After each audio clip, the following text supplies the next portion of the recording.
Topic है अवयव या अविकारी शब्द। अविकारी शब्द या अवयव वे शब्द जो लिंग, वचन, कारक व काल के अनुसार अपरिवर्तित रहते हैं अविकारी शब्द कहलाते हैं। यानी लिंग, वचन और काल के अनुसार इनमें कोई परिवर्तन नहीं होता है, अविकारी शब्द कहलाते हैं। ये चार प्रकार के होते हैं: क्रिया विशेषण, संबंध बोधक अवयव, समुच्चय बोधक अवयव या विस्मयादि बोधक अवयव। तो इसमें पहला है क्रिया विशेषण। परिभाषा: वे अविकारी शब्द जो क्रिया की विशेषता बताते हैं क्रिया विशेषण कहलाते हैं। क्रिया विशेषण के चार भेद होते हैं: स्थानवाचक क्रिया विशेषण, तो इसमें होता है कहाँ। कालवाचक क्रिया विशेषण, कब। परिमाणवाचक क्रिया विशेषण में कितना। और रीतिवाचक क्रिया विशेषण में कैसे। फिर स्थानवाचक क्रिया विशेषण, स्थान के रूप में क्रिया की विशेषता बताने वाले अविकारी शब्द। पहचान है क्रिया से पहले कहाँ लगाकर प्रश्न करना। शब्द है यहाँ, जहाँ, वहाँ, ऊपर नीचे, आगे पीछे, बराबर, दाएं बाएं, सामने, निकट, करीब, पास, दूर, जिधर, इधर, उधर, नज़दीक, अंदर, बाहर, भीतर, मध्य आदि। जैसे रमा अंदर बैठी है, अनिल सामने रहता है, वह नज़दीक आकर बैठ गई, यहाँ बैठो। वह इधर उधर भटकता रहता है, जहाँ चाहा वहाँ रहा है, बच्चे ऊपर खेल रहे हैं। फिर अपना कालवाचक क्रिया विशेषण, काल अर्थात समय के रूप में क्रिया की विशेषता बताने वाले अविकारी शब्द। पहचान है क्रिया से पहले कब लगाकर प्रश्न करना। शब्द है कब, अब, जब, तब, आज, कल, आजकल, सुबह, शाम, दोपहर, परसों, अभी अभी या अभी, रोज, प्रतिदिन। जैसे वह आ जाएगा। पिताजी सुबह घूमते हैं, वह शाम को पढ़ता है, बच्चे दिन में खेलते हैं। आजकल महंगाई बढ़ गई है, जब जब धरती पर पाँव पड़ा तब तब किसी महापुरुष ने जन्म लिया है, वह अभी भी आया है। फिर आएगा अपना परिमाणवाचक क्रिया विशेषण।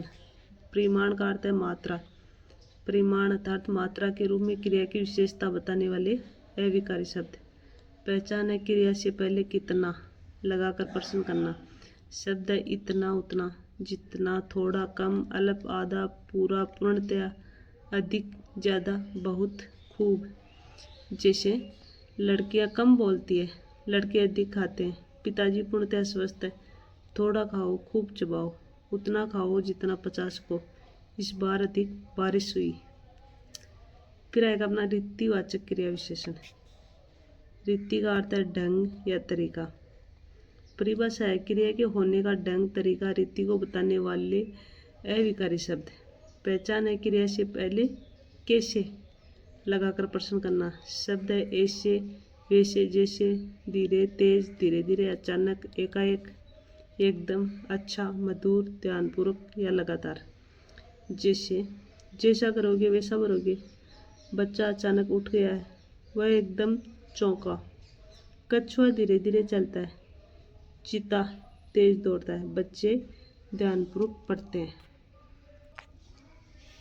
यदि किसी अविकारी शब्द से पहले का, के, की, रा, रे, री या ना, ने, नी से तक लगा हो तो वह अविकारी शब्द संबंध बोधक अवयव होता है। जैसे शिक्षा की वजह से जीवन सफल होता है, माँ के बिना घर सुनना है, प्यास के मारे उसकी हालत खराब हो गई है, भूख के मारे उसके प्राण निकल गए हैं, रमा मेरे पास बैठ गई, कमरे के अंदर कोई छुपा बैठा है, उसका मेरे अलावा कोई नहीं है, राधा के बिना श्याम परेशान है।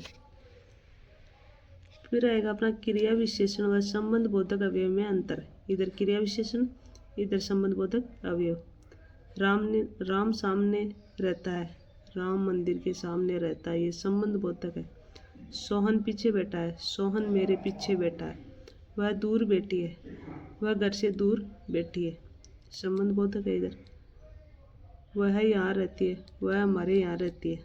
चोर ने सामने झूठ बोला, चोर ने पुलिस के सामने झूठ बोला, वह सामने शर्मिंदा हुआ है, वह सबके सामने शर्मिंदा हुआ है। इधर क्रिया विशेषण है, इधर वाले संबंध बोधक अवयव है। फिर अपना समुच्चय बोधक अवयव। परिभाषा वे अव्यय शब्द जो दो या दो से अधिक शब्दों, वाक्यों या वाक्यांशों के मध्य संबंध का बोध कराते हैं, समुच्चय बोधक अवयव कहलाते हैं। शब्द है और, तथा, व, एवं, अथवा, या, किंवा, अथवा, अन्यथा, अर्थात, किंतु, परंतु, लेकिन, बल्कि, अतः, कि, क्योंकि, ताकि, इसलिए। जैसे राम और मोहन पढ़ रहे हैं। राम पढ़ रहा था और मोहन खेल रहा था। करो या मरो। पढ़ो अथवा घर जाओ। पढ़ो कि व घर जाओ। बच्चे ने पुस्तक व खिलौना खरीदा। वह बोली तो थी परंतु मुझे सुनाई नहीं दिया। उसने व्यापार किया किंतु सफल नहीं हुआ। वह स्टेशन पहुंचा लेकिन गाड़ी जा चुकी थी। परिश्रम करो अन्यथा परिणाम अच्छा नहीं होगा। वह केवल मेहनत नहीं बल्कि ईमानदार भी है। दरवाज़ा खुला रह गया तो चोर अंदर घुस गए। फिर है विस्मयादि बोधक अवयव। परिभाषा वे अविकारी शब्द जो विस्मय, आश्चर्य, हर्ष, खुशी, शोक, दुख, पीड़ा, भय, घृणा, प्रशंसा आदि मनोभावों को प्रकट करते हैं विस्मयादि बोधक अवयव कहलाते हैं। विस्मयादि बोधक शब्दों के साथ विस्मयादि बोधक चिन्ह लगा होता है। यह होता है विस्मयादि बोधक चिन्ह, देख लेना। ये चिन्ह भी बहुत बार एग्जाम में पूछते हैं। शब्द है अरे, तो अरे यानी आश्चर्य या विस्मय। वाह, सुखद आश्चर्य। हाय, डर या भय का। छी, घृणा या नफरत। उफ, प्रशंसा या सूचक या पीड़ा। शाबाश, प्रशंसा सूचक। हट, तिरस्कार या अपमान। आहा, पीड़ा या कष्ट। जैसे हाय, अब हमारा क्या होगा। वाह, कितना सुहावना मौसम है। अरे, ये क्या हुआ। छी, तुम इतना घिनौना करते कैसे कर सकते हो। शाबाश, बहुत अच्छा कार्य किया। हट, भाग यहाँ से। वह उत्तीर्ण हो गया। तुम आ भी गए। ये इनके विस्मयादि बोधक के उदाहरण है। फिर अपना निपात है। परिभाषा है ये शब्द किसी सब स्थिति की निश्चित या अनिश्चितता को अधिक प्रभावशाली बना देते हैं। शब्द है ही, भी, तो, सा, तक, मात्र, भर, केवल। निपात पदों पर बलाघात का प्रयोग होता है। जैसे मैं भी बाजार जाऊंगा। मैं ही यह कार्य क्यों करूं। बलाघात यानी जोर। मैं ही क्यों करूं ये काम। देश भर में ये बात फैल गई। उसे नाम मात्र भी संकोच नहीं है।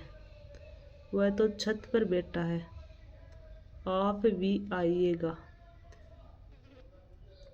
तो इसमें यानी बलाघात यानी मैं भी खुद पे जोर आता नहीं, बलाघात आता है। फिर अपना संधि वाला टॉपिक रहेगा। ये अपना टॉपिक हो गया है अविकारी शब्द वाला। ये देख लो आप एक बार फिर से। ये राजस्थान हाईकोर्ट वाले एग्ज़ाम के लिए बहुत महत्वपूर्ण बुक है, तो आप ये बुक पूरी देख लेना। मैं आपको पूरी करवा के रहूँगी।